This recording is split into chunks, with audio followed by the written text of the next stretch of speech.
Because normally you would let your guard down because of that, but he says that's death.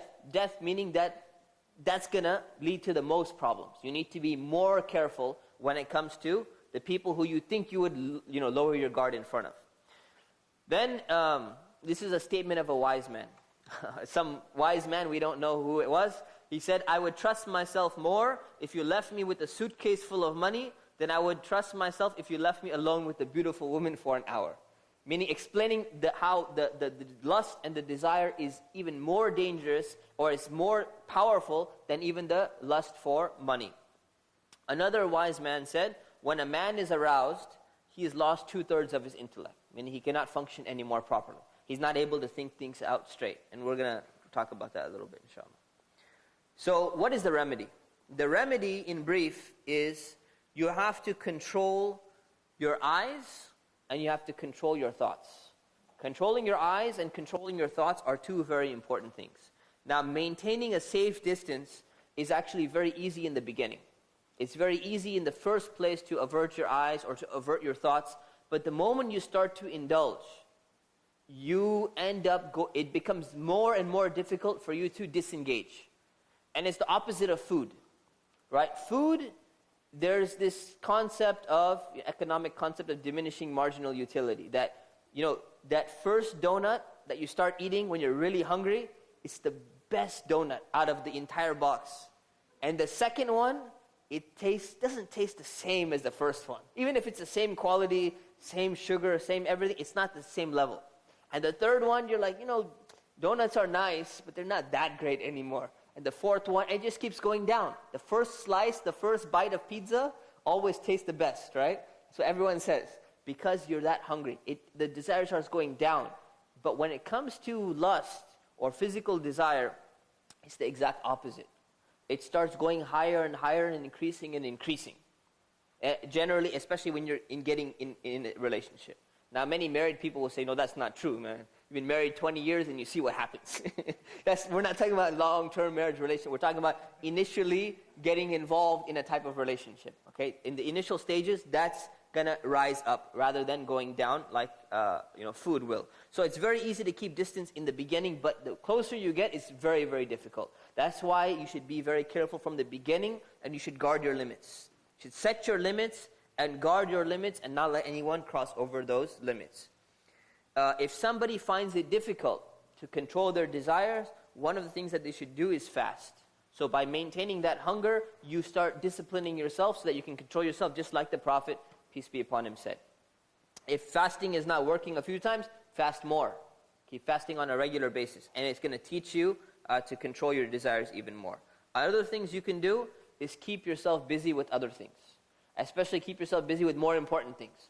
So if you're really, really busy at doing something great, you're really, really busy at work, or you're really, really busy involved in some kind of project or something like that, then you're less likely to start thinking about this. But when you have an idle mind, you have nothing to do, and you think ways I can entertain myself, or things I can do, and then you start thinking about physical desires as well. And this is, by the way, this is very dangerous, especially when it comes to the internet today.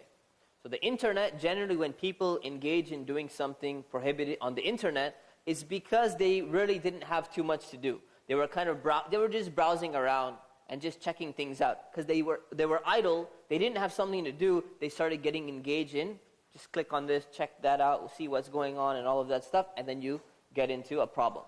And now, if you look at, I forgot the statistics, I had all of them on my computer.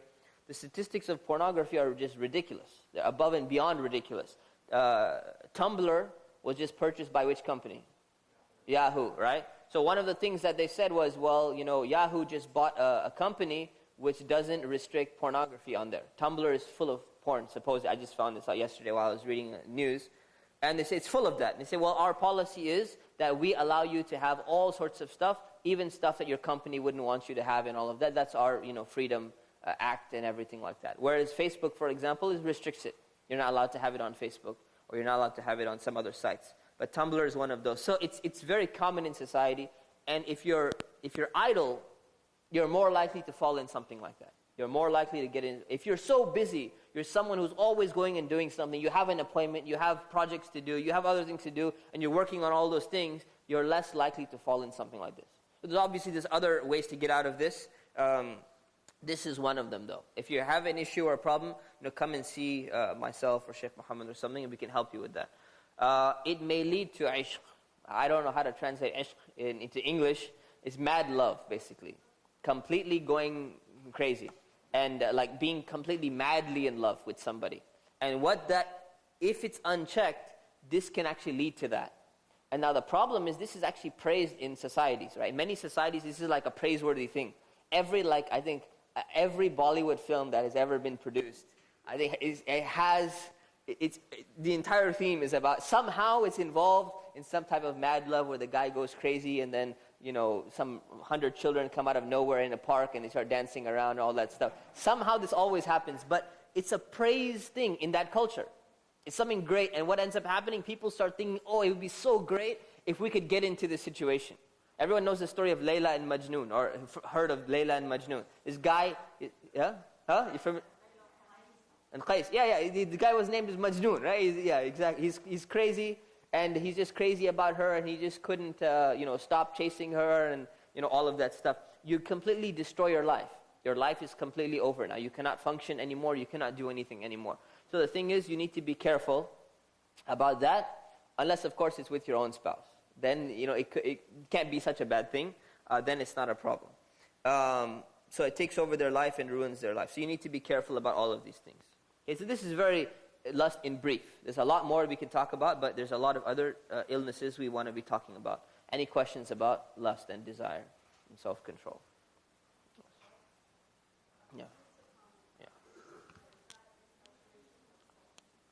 Yeah, it's beyond infatuation. So it's like obsession.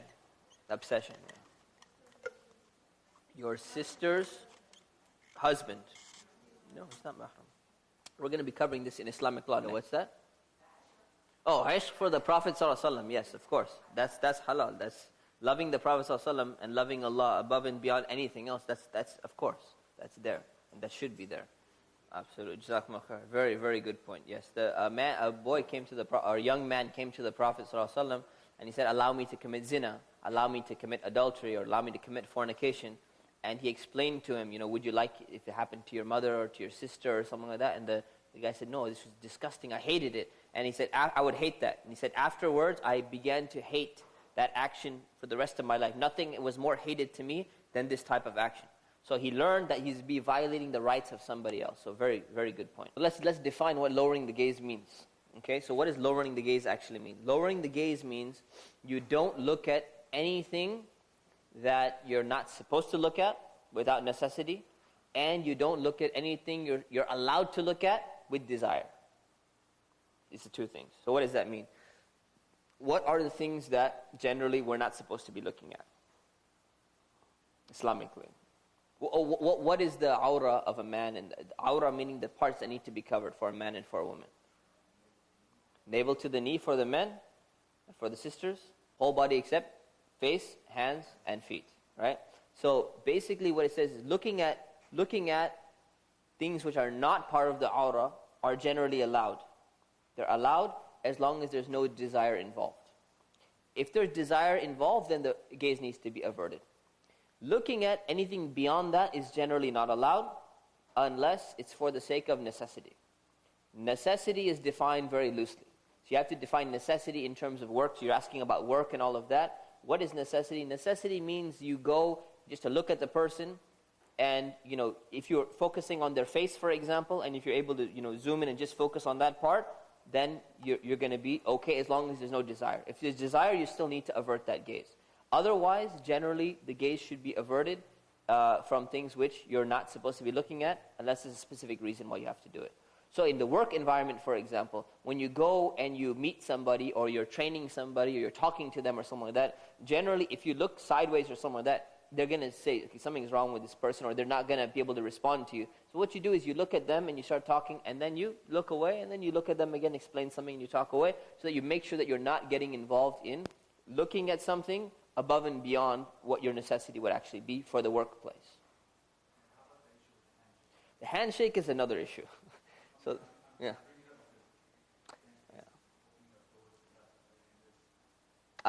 Here's the thing. Okay, so now you brought it up already. The handshake issue is a very controversial issue because Muslim scholars have a difference of opinion. The difference of opinion ranges from between being haram, prohibited, being makruh, disliked, or being mubah, being allowed. Okay? And no one says it's recommended, generally, and no one says it's mandatory or something like that. So it ranges between these three opinions. Let me tell you the opinions. So the opinion they say is haram is because there's a hadith, I believe it's in Musnad of Imam Ahmad, where the Prophet ﷺ said that something along the lines, I forget the exact wording, something along the lines of, it's better to not touch it's better to touch like metal or be ripped off with like rakes and all of that, than to touch a woman who's not, who you're not allowed to touch, basically. That hadith, number one, has been questioned as to its authenticity. Number one. So there's questions about the authenticity of the hadith, number one, and there are questions about what does touching mean. Does touching here physically mean touching, or does touching mean like in the Quran, where it says when you touch a woman, it will, your wudu will break. Imam Shafi'i took it literally, and the rest of the scholars says no, it does not literally mean that, it's not going to break. So that's where the scholars who said it's prohibited, either they took it on the basis of this hadith because literal, or they took it on the basis of you're not supposed to generally touch a woman who is not your mahram, which is a general principle, and that's established in Islam. You're not supposed to touch a woman unless she's your mahram, generally, because if you're not allowed to look at that part, you're not supposed to be touching them anyways, without necessity. The second opinion, that it's makruh, says that it's disliked, but it's not prohibited, because technically when you're touching someone, you're not actually touching a part that's not part of her aura. So it's the hand itself is not part of the aura. So because you're touching something that's not part of the aura, and it's done, and it's done for some kind of reason or whatever it may be, it's disliked in Islam because it could lead to something that has desire, but it's not guaranteed to lead to desire. Therefore, it's best to avoid it, and it's considered in the position of makruh. Other scholars who say it's mubah, meaning that there's no issue with it, they say that there's no solid basis for restricting it. So there's no positive evidence that actually prohibits us from doing that. Okay, so these are the three opinions. And my teachers have held all three opinions across the board. I've had different teachers who held all three different opinions. I see stronger opinion, remember when we talk Islamic law, right? Stronger opinion always means, when I tell you this is a stronger opinion, it means that's my opinion. It means I'm telling you what I think the stronger opinion is. Remember, you have to understand this. So whenever a scholar tells you, and the correct opinion out of these three is this, what are they actually saying is, in my opinion, the correct opinion is this. All right, so that's what you have to understand. Okay? So if you want my opinion, what I'm leaning towards the second opinion, is that it's generally makruh. It's something that should be avoided, but it's something that if you're, in a position where people are going to really get the wrong idea and you don't have a time to explain what is the meaning behind it and all of that, then it's something that generally would not be so bad, as long as there's no desire involved. The moment there's desire, even the people who say it's mubah, it's permissible, the moment desire is involved, then you're not allowed to do it. And there are some people, there are people who come from, there are people who there's some, young, good-looking girl or something like that, and they want to go and shake her hand a few times, whatever. It's not like don't think that they're getting sexual gratification out of it. There are some perverts like that perhaps, right? But we're not talking about those. Even if you're feeling inclined, oh, it's a really, nice-looking girl, I feel nice shaking her hand. Even if you're in that category, then it's prohibited for you. So you have to be very, very careful about that. So basically what I do is, we have home court advantage. If someone comes in the masjid, this is like home court advantage, right? You respect our culture when you're here. If you're in someone else's home court and they're putting pressure on you or something like that, or they're not going to understand, or they're going to make it into a big issue, like if you saw the Barbara Walters interview a few years back, they had 3 Saudi guys there, right? And 2 of them, or one of them was just standing there. And what did she do? And one guy shook her hand, and she stuck her hand straight out like this. And she knows she's in Qasim, the most conservative place in Saudi Arabia. And she knew what the response of that guy was going to be. But she did it on purpose, and they made sure to get that on camera just to show that, look at these people. Look at how backward they are, and look how this they are. So there's agendas there. So we shouldn't be falling into the agendas, or we should try and figure out a way to make sure that, we have the upper hand so that we're not looking bad or something like that. So we just have to use prudence, and we have to use wisdom. So those people who are involved in politics, for example, right? Like people criticize Muslims who are involved in politics and they're with politicians and all of that. Those people, we shouldn't be criticizing them, I think. Now, when they come to Muslim brothers and sisters, we should not be doing this in our own culture or in our we have home court, like I say, home court advantage, or our own culture. We should not make it a standard among Muslims. Because the thing is, it's not about your culture. It's not about, people say, when in Rome, do like the Romans. We don't have that in Islam. So if you go to France, for example, what you don't understand is, in America, this is the issue that we have. What is the issue that they have in France? How do they greet each other in France? Kiss, hug, and straight up kisses on the cheeks. And how many Muslims are going and saying, well, it's France, you have to be like the French. No, there are limits. You don't just adjust yourself to a culture and say, well, everyone else is doing it. Be very careful about that. So there's limits we have to set. So you're talking about handshaking, there's some room for opinion here. When we're talking about hugging and kissing, we need to, we're on a different level here. Now we got all the hands up, okay? On this. All right, 1, 2, 3, 4, 5, 6. Yeah.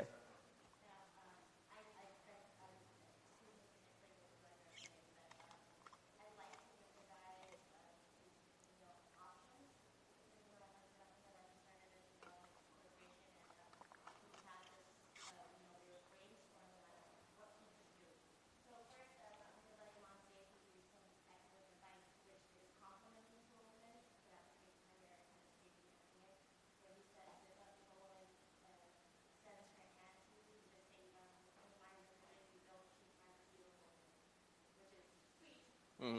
Yeah, absolutely.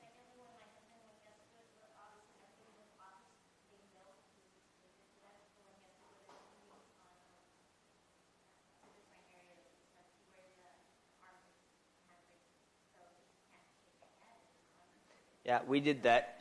Sheikh Faqih and I did that at one conference. We're two guys wearing a carpal tunnel wrist brace.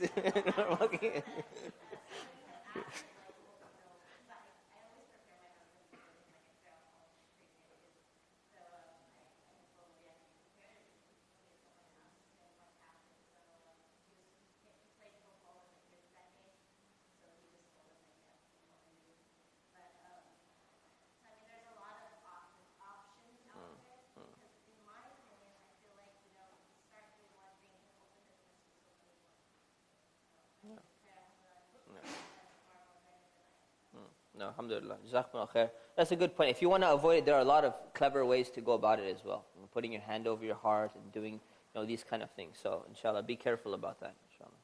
Yes.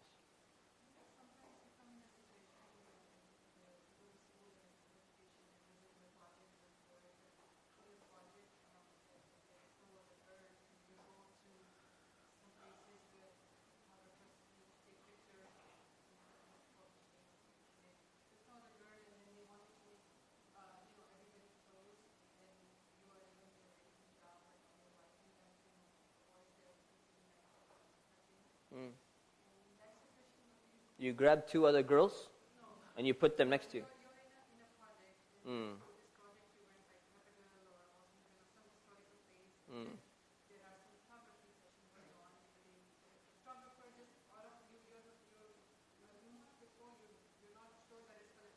Mm.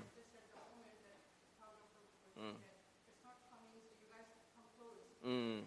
Yeah, go up to the photographer and explain to him. Says, this is something you need to take into consideration. You look at the one who's in control. Always look at the one who's in control and the one who's putting the pressure on. So the photographer is the one who's putting the pressure. You go straight to the source and you tell him, look, this is my culture. This is my religion. I want you to respect it. So make some adjustment. You're a smart guy. You have experience in this. Make some adjustment so that this doesn't happen. And they'll do it. They'll figure out something else. Inshallah. Okay. Yes.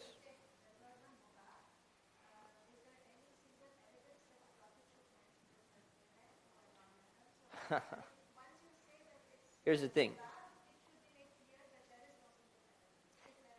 Here's the thing. Their argument is, first of all, I don't even want to get into the other thing, but first of all, they say that you need evidence to make something haram, right? So is there any positive evidence to make it haram? For in their opinion, there is not. So that's what it is. So it's not about whether the Prophet did not. Obviously, the Prophet ﷺ, in fact, all the opportunities that he had to shake hands with women, he didn't, which means it's not part of Islamic culture. Mm. Mm. Mm.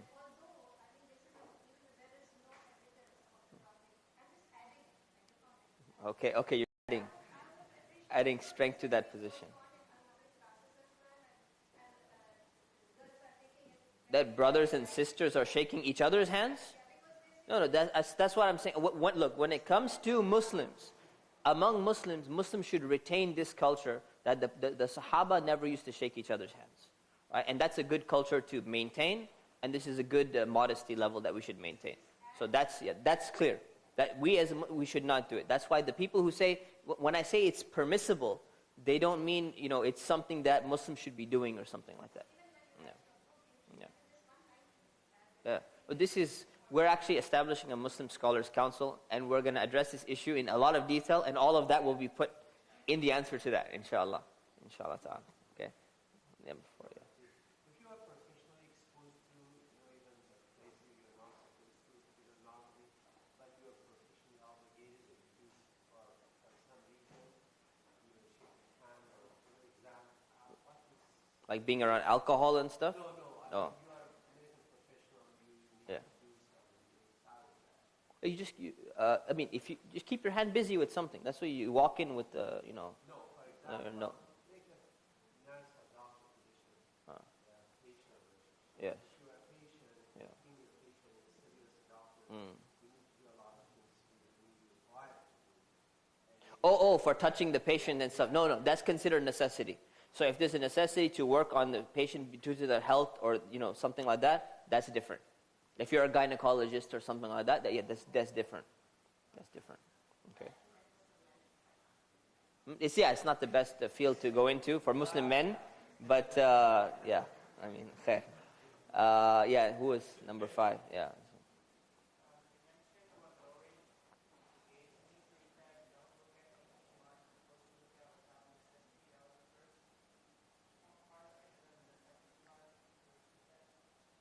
Where was that? Yes. Okay, yeah. So don't look at anything you're not supposed to look at, and don't look at anything you're allowed to look at with desire. With desire. Okay? Okay, I think we can take a break now, inshallah. If you want to ask me while I'm drinking my juice during the break, you can ask me any questions, inshallah. So let's take a 10-minute break. We'll resume at 12, inshallah. Assalamu alaikum.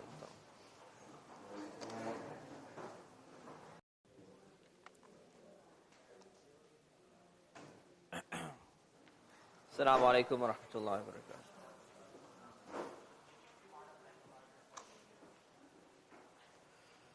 So it looks like no juice for me, actually. He didn't actually get the juice. So khair, inshallah.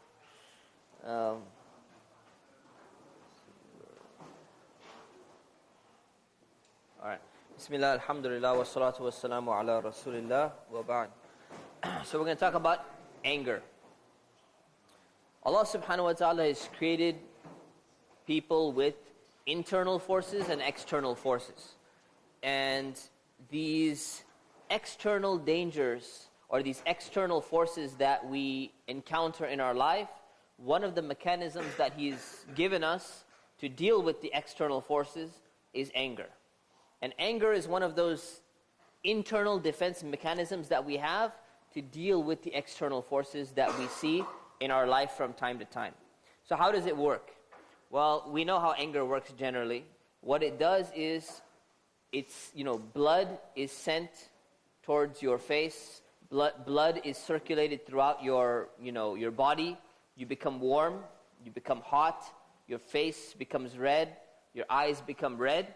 And when you're in that state, what ends up happening is you're more likely to do things that you feel like doing at that time.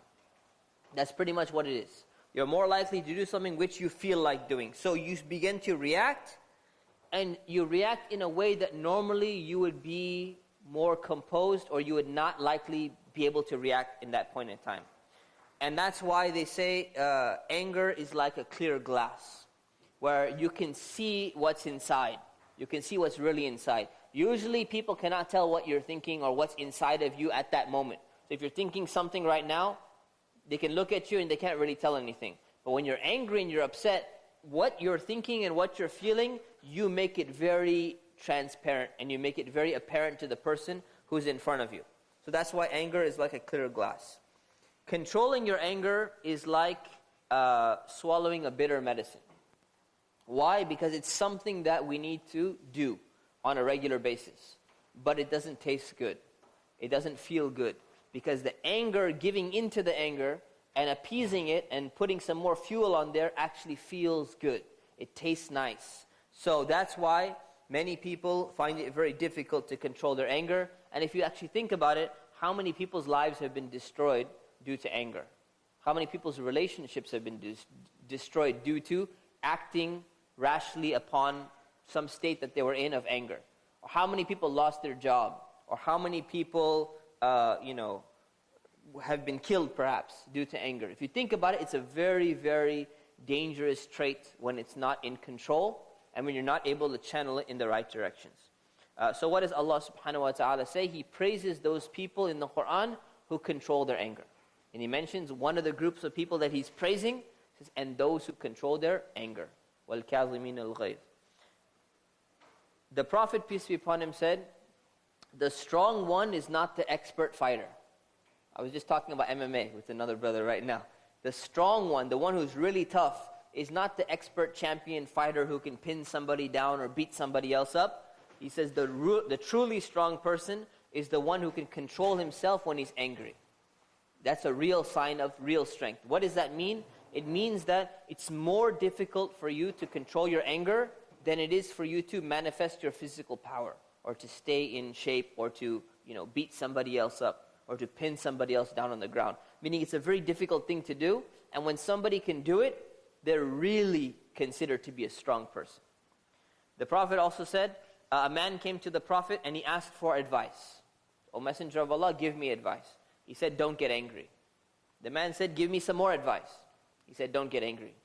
He said, give me some other advice. He said, don't get angry. This guy, all he needed to hear, the first thing he needed to fix in himself was anger. This guy kept on saying, well, give me something else. When we go to somebody and we say, I want to talk to you about, whether this thing is halal or haram. I heard one scholar say this and one scholar say that. So if somebody comes and asks you, say, do you pray your 5 prayers? Do you wake up for Fajr? You say, no, but I really want to, focus on this. Say, pray your Fajr. Say, no, but what about this? Pray your Fajr. Meaning he's guiding this person and telling him, for you, this is the most important thing. So this person was being told again and again that this is the first thing you need to work on before you start working on other things, because you have this issue. You have this problem. And many people have this issue. But the wording that the Prophet used, لا تغضب, don't get angry, does not mean that uprooting the anger is actually the goal, as we talked about in the first class, in the first week. The goal is not to actually uproot anger, because the Prophet also said, I'm a human being and I get angry like you as well. But what's the difference between the anger of the Prophet and the anger of other people, or the anger of people who are not manifesting their anger correctly? What is the difference between the two?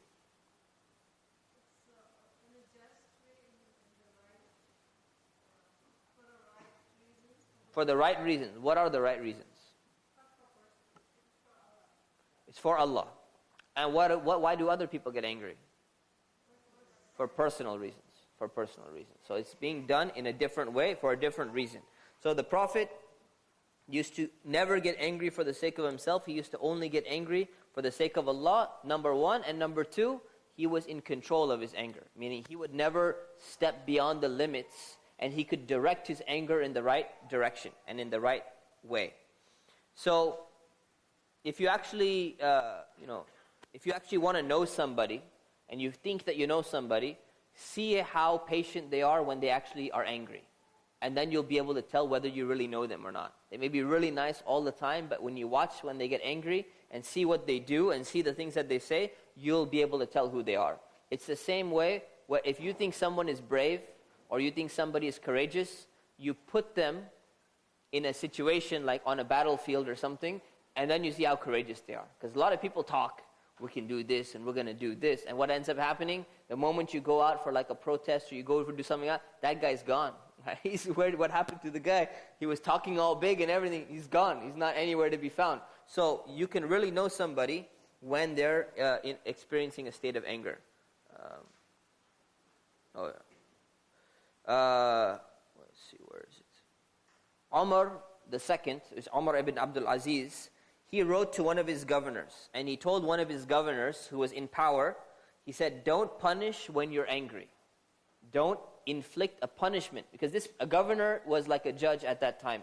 Once a judgment has been made, you inflict some kind of punishment on some kind of crime that they've committed or whatever they've done. So he told him, he gave him advice, do not inflict punishment when you are angry. When you get angry, keep that person in a state of detention. And he put him in prison or put him in jail for a while. Once you've calmed down, then you punish him in proportion to his crime. So he's giving his own governor this advice.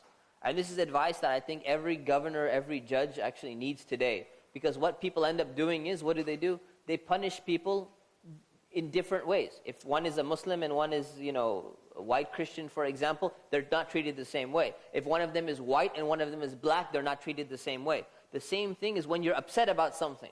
When some, Boston bombing incident happens or something, what do people get so upset? They start justifying going in and racially profiling people, which is something that technically is against the law. They start going, it's against the Constitution. They start going and, killing other people, and they try and justify that. What happened after 9/11? People got so upset, so angry, so mad, so frustrated and all of that, they justified dropping bombs on the people of Afghanistan, even though the people had nothing to do with 9/11, right? Whoever had whatever to do with 9/11, that's a whole nother subject. But definitely, the people themselves of Afghanistan, they had nothing to do with 9/11. But how many Americans can you meet and go around, how many people can you meet, go around, they feel that it was justified because we had to get revenge. Revenge on what? Because of their anger, they did something that in reality, if you sat them down calmly, explained to them, this happened and this happened, they would never agree with it. If this happened, if this 9/11 happened, for example, to the Brazilian people, and they were going to go and attack the French people, and you ask an American, what is your opinion on this? Because it didn't happen directly to them, they would not be as enraged. And because the retribution would be against a white race, they would not be as willing to do something. You would find the opinion would be completely different. Because feelings got in the way. So this is something that Umar ibn Abdul Aziz is giving to his governor. And then another incident happened with him as well, where a man from Quraysh came and he started using insulting words with Umar. Now this is the Khalifa, by the way. This is the Khalifa, died in 101, ruled from 99 to 101 after Hijrah. He's the Khalifa, and someone came and started using really harsh words and like reprimanding him very strongly. So he remained silent for a long time. When people are looking at him, he's not speaking. He's not saying anything. And then he finally began to respond, and he said, you want that Satan arouses in me the pride that I am the Khalifa. And then I respond to you rudely so that you can take revenge on me in the Day of Judgment. I'm not going to do it. I'm not going to do it. Because he knew because of his position, you're more likely because of your position to say, who do you think you are? Right? And then you start going off on them. But he says, I know if I did that, then I'm going to be held responsible on the Day of Judgment. Therefore, I'm going to restrain myself and I'm not going to say anything. That's why I was quiet. So one of the good things we can learn is to be quiet when you're angry and to be very calm until you come back to your state where you're in a state of normalcy. So this is some things that we find among the people of the past. There are 3 levels of anger. There are people who have excessive anger, people who have insufficient anger, and then there are people who have a proper balanced anger. So let's take a look at each one. Excessive anger, you need to be careful of that because anger is an enemy to your intellect. When you become angry, now you cannot function. Your intellect is not able to function properly. You're not able to think straight, and you do things. So what ends up happening is your eyes and your ears become covered, and they're not able to function the same way. So when you're really angry, you can't think straight. You can't even see correctly. Someone is showing you something, just calm down. Look, there's a signature there or whatever it is. You can't even see it. And someone is talking, you can't even hear them correctly. So these functions do not work properly when you have anger. Now, why do people have excessive anger? There's one of two reasons. One reason is it could be the result of an inborn nature. Some people are born with a higher sense of anger. They get angry very quickly, and they get angry like harshly. And this is something that people have and other people do not have so much of, and that's a test from Allah. And we talked about, I think it was this class, right? We talked about how Allah gives different tests to different people. So we have to realize that if someone has that nature, that's part of their test.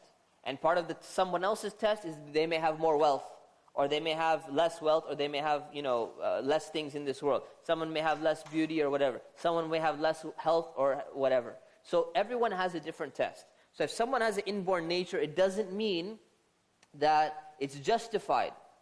They can justify to themselves, well, that's the way Allah made me. That's the way I've been since I was a kid. Even my parents used to tell me, I get angry very quickly, and I've always been like that. And if someone says, that's the way I am, what is the response to that? We mentioned this in the first week. There was a few responses. It was actually on your test, actually. The tests are not working. tests are failing. What's happening? Yeah.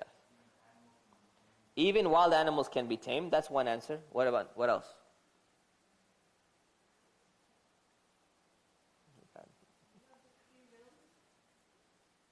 You do, okay, you have free will. That's correct. Number 2. And?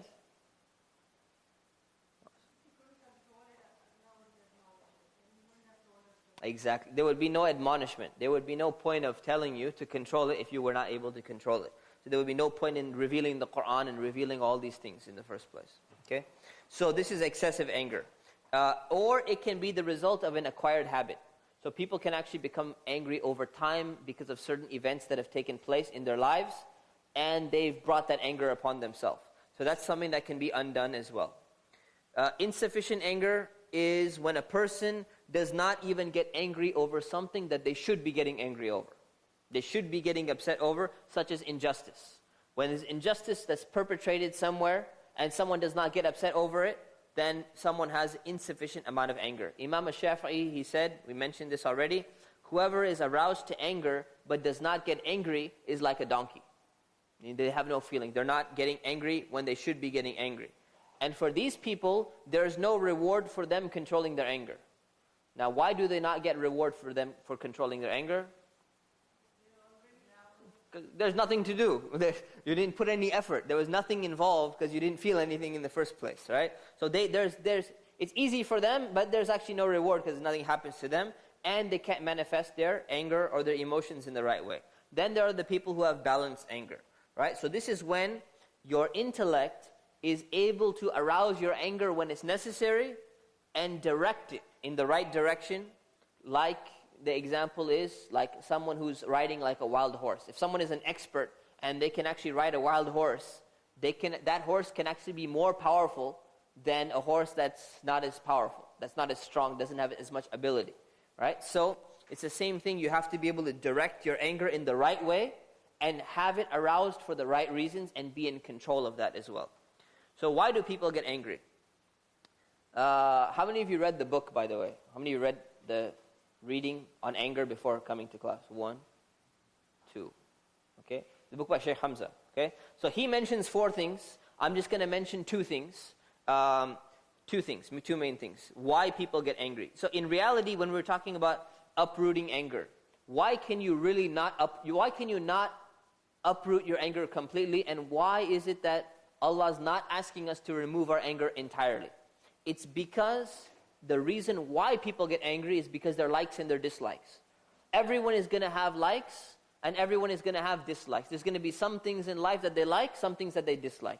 There's going to be things that make you happy, and there's going to be things that make you upset. That's something that's natural. So whenever something that you love or you really like is taken away from you, that's when you're going to start getting angry. Or something is forbidden from you. You really want something, but you're not able to get it. Then you're naturally going to start having this feeling of anger.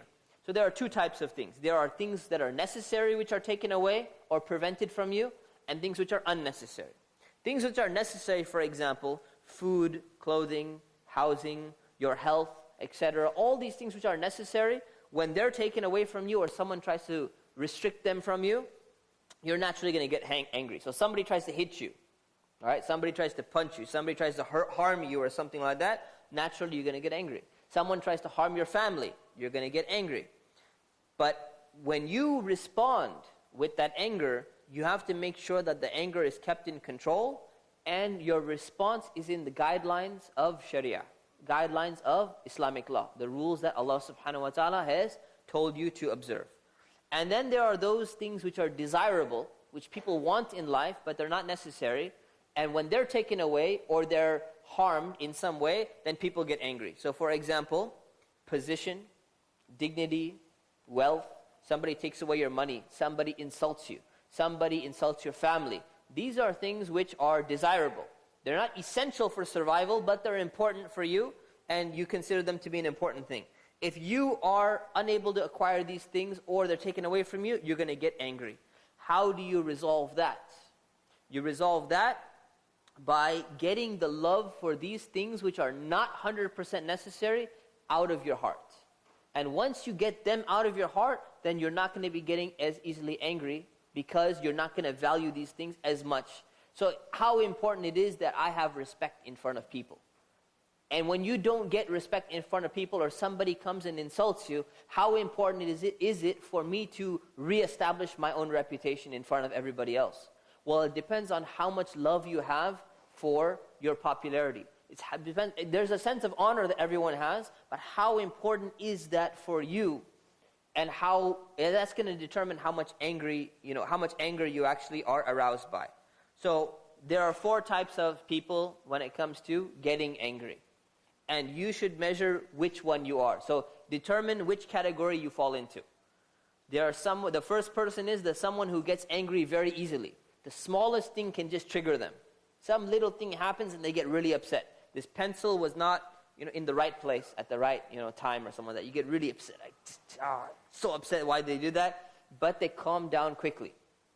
They get angry for a little while and they calm down quickly. Second category is it's very difficult to make the person angry. But when they get angry, it's very difficult to calm them back down. They stay angry when they get angry. Third person is someone who gets angry very easily. Short fuse, but they get calmed down. Calming them down is quite difficult, right?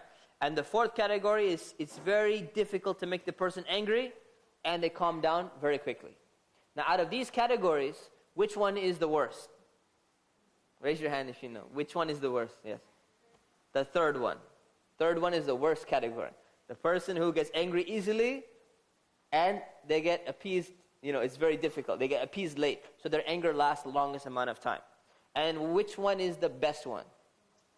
Number 4, right? Number 4. Right, so think you know yourself. Or at least the people around you know you. Try and figure out which category you fall in and try to put yourself at least in a different category that's better. If you're in the third category, at least try to switch into category 1 or 2. And if you're in category 1 or 2, switch yourself into category 4. And you can work on that. And what are some of the causes of why people get angry? Other causes: self-conceit, joking. People are joking around and someone gets hurt. Arguments take place. We talked about argumentation last time. People get involved in arguments and then feelings get hurt and all of that. Treachery, somebody betrays your trust. Reputation, your reputation that you have and you want to maintain. These are some of the causes of anger. Now, what are some of the remedies? Some of the remedies, number 1, is think about the reward that you're going to get for controlling your anger by Allah. Think about the reward you're going to get, and think about the punishment that you will get when you don't control your anger. By Allah as well as in this life. This applies to this life and in the next life. Because when you get angry, it's said that shaitan can play with you the way a little kid plays with the ball. You can play around with you. You can do whatever he wants. Because any whisper that's thrown out, you'll just go ahead and act upon it. You start reacting to every single thing. So the first thing is think about all the reward that you're going to get in this life. That people respect people who don't get enraged in anger, and the punishment, the things that can even happen in this. If you get angry and you do something wrong, you're going to regret it for the rest of your life. But in the akhirah, in the next life, it's also going to be the same way. So you have to be very careful about both. Number 2, keep yourself busy with more important things. The same thing. You keep yourself busy with things which are very important, and you're going to find that you're not going to be as worried about what someone said. Someone insulted you.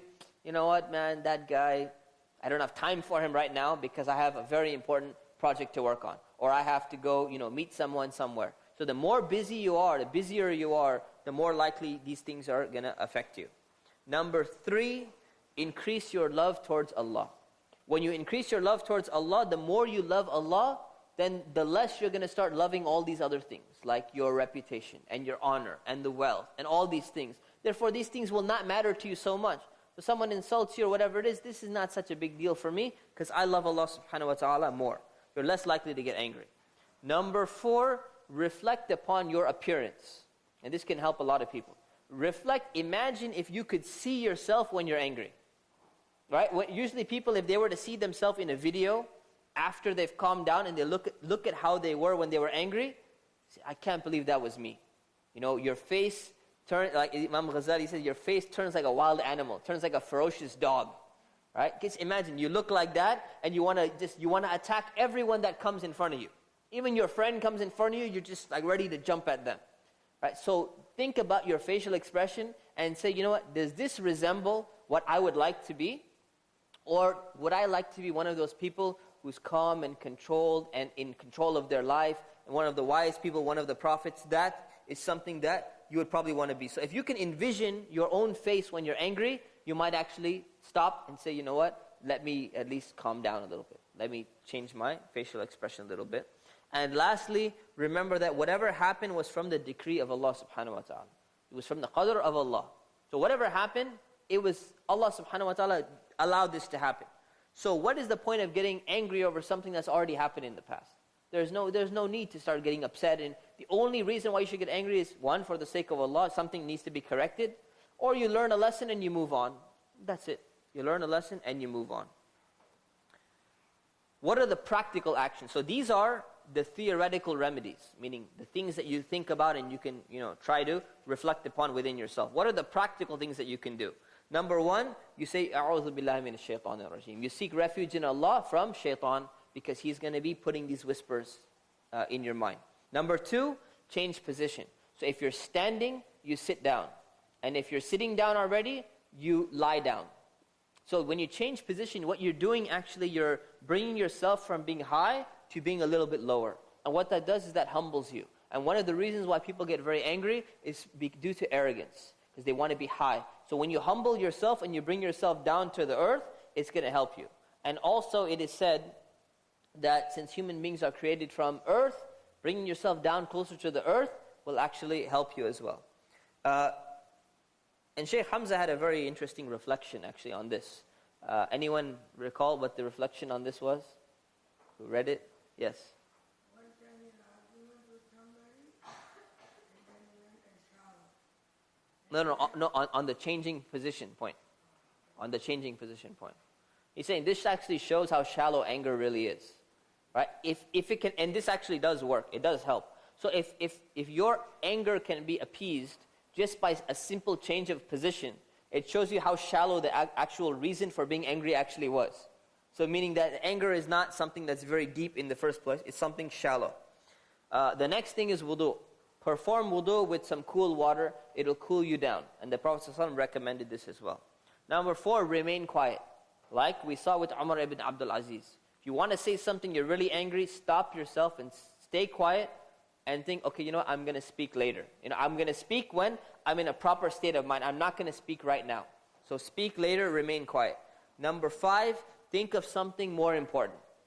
There are other more important things. Is my reputation that's on the line right now, is that the most important thing? Or do I actually have something more important to actually think about right now? There are more important things in my life. think about something more important. And of course, physically, you can breathe deeply. Taking deep breaths, physically helps as well. Ali radiallahu an, may Allah be pleased with him, he said, the Prophet did not get angry for any worldly reasons. That's a clear statement from him. He did not do it for any personal reason, or even for the worldly reason. It was only he got angry or upset when it had something to do with someone, violating the command of Allah, or doing something that needed to be corrected. Abu Bakr, may Allah be pleased with him, was rebuked by a man. He was insulted by one of the men, and then he told him and he responded, he said, what Allah has kept secret from you out of my faults is actually worse than what you've criticized me for. Does that make sense? Meaning, there are so many other things. You criticize me about something. There are so many other bad things that I've done, right? And they're much worse than what you've criticized me in. So he's telling the guy this, but actually he's reminding himself. He's reminding himself, he's speaking to himself and saying, you know what? You criticize me for this. There's so many things Allah has hidden from my faults that you don't know about, which are worse than the things that you've said. So he's reminding himself, I shouldn't get angry over what you told me. Why should I get angry over that? So somebody comes and says, you waste money or something like that. You get angry. It's, how dare he says something like that? And then you think, you know what? I do so many other things worse than that. And I'm not going to tell you what they are, but I'm going to reflect upon them so I don't get upset and angry over that. One of the scholars, Shibli, he was criticized by a person. And he responded this way. He said, may Allah forgive me if you are telling the truth. And may Allah forgive you if you are lying. Very simple way to respond to someone. Rather than defending and appeasing your ego and trying to defend your honor and say, no, that's not true. And this is a very simple and beautiful response you can give to someone. You're doing this. Say, you know what? May Allah forgive me and change me and allow me to fix that if you're telling the truth. But if you're lying, may Allah forgive you for what you have said incorrectly about me.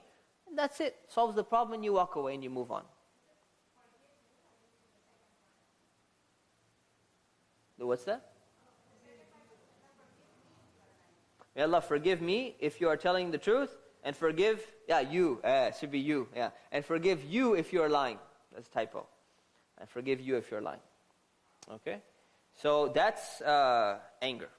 We've covered gluttony, lust, and anger. Next week we're going to be covering envy, hatred, and maybe another topic, inshallah. So questions?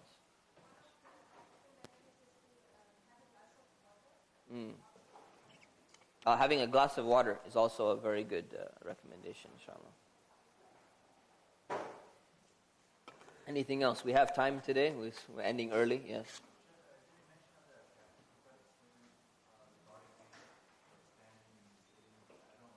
Yeah, there is a prophetic statement. No, standing and sitting, I'm not sure. About the wudu, there is a prophetic statement. The other one, I have to look it up, to be honest. I have to double check. I don't recall if it's a wise saying or if it's a prophetic statement, so I'm not sure. Yeah. Is it a hadith? It's a hadith, huh? Yeah, it is a hadith, yeah. It's a hadith. Actually, a question is regarding that when you're angry, divorce, how is that? Alternately not. If you're angry due to divorce? Instead of being anger, when you divorce something, that be not count as a divorce or not? Oh, that's a fiqh question. Yeah, we'll cover that next quarter in detail. It's a very long answer. We're covering fiqh of marriage next quarter, inshallah, in detail.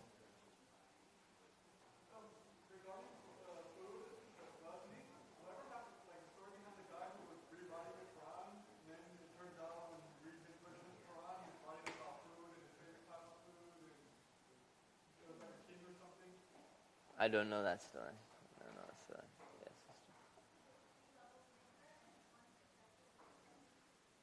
Insufficient.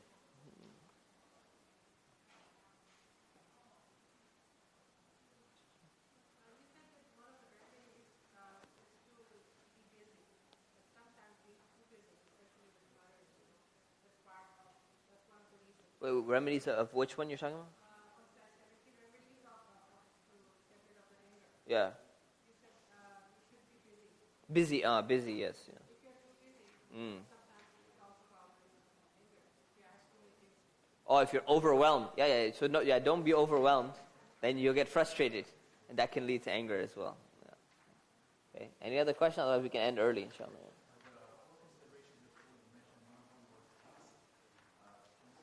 Yeah, pace meaning that how fast you eat. So if you eat really fast, if it may not fill you up and you end up eating more. If you eat slower, it's less like it takes a longer time and you fill up. You'll be more satiated if you slow down the pace of your food. That's one consideration if the problem that you have is eating a lot. Other thing is, if you eat very, very slow and you don't have a major problem with eating, then you're wasting time. So the time is a consideration as well. So it all really depends. So scholars have different recommendations. Some of them, they used to eat, really, really fast so that they have time to do so many other things. So you have to determine where is the problem that you're facing, and you figure out how changing your pace can actually help you solve that problem. No, there's nothing wrong with it. There's nothing intrinsically wrong with it. It just depends on what it leads to. It's not intrinsically wrong.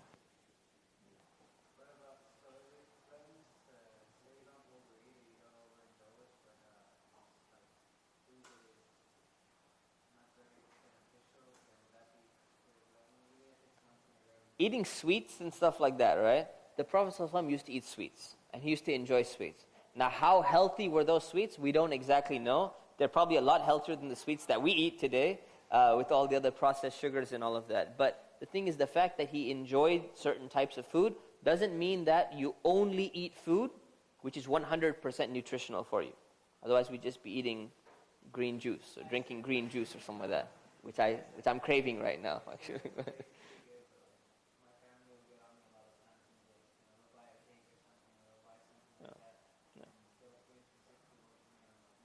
Yeah. No, I mean, eating in limited proportion is fine. It's a really great example that the Prophet ﷺ, set for us.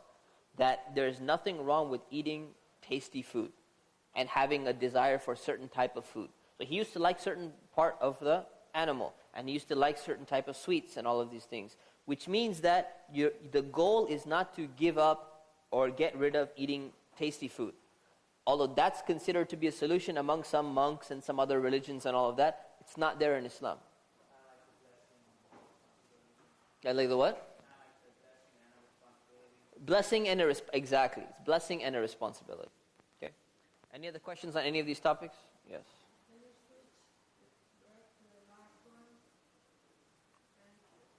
Okay. Yes. One question again about the kids that when they are not following the rules or they don't do something like they're supposed to do around the house or something, will fall under that. Spirituality is taking them or desirable. The kids? Oh, when you get angry over the kids or something? Well, you have to ask yourself, why are you getting upset? Why are you getting angry? So what is the reason, for example? They were supposed to do something or they should do something they're not doing. Right. You put there or they don't do it at all and get. Right. So I think it would fall under desirable things because that's the house rule. It's a house rule, so it could be under desirable things, most likely. Because it's not something Islamic, like they're not praying or something like that, but it's something that to keep the house in order, it's important, but it's not an absolute necessity, so it'd fall under desirable things. If it's about prayer or something, then it's a different category. It's for the sake of Allah.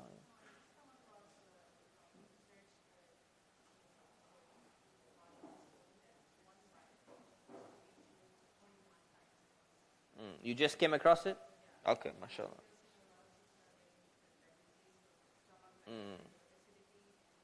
You know where is that found?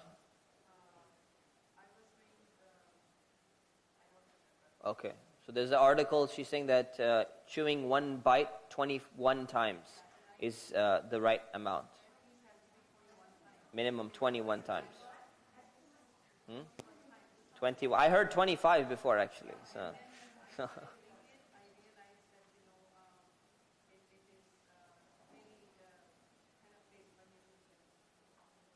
It's like a blending. Yeah.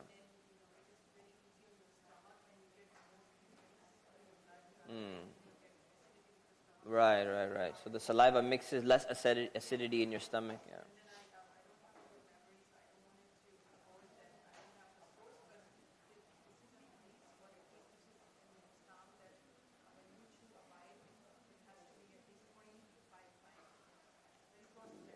It's not a hadith, but I mean, it's wisdom that people have. Yeah. Alhamdulillah. Alhamdulillah. Very good. Yes. Sister. Yes.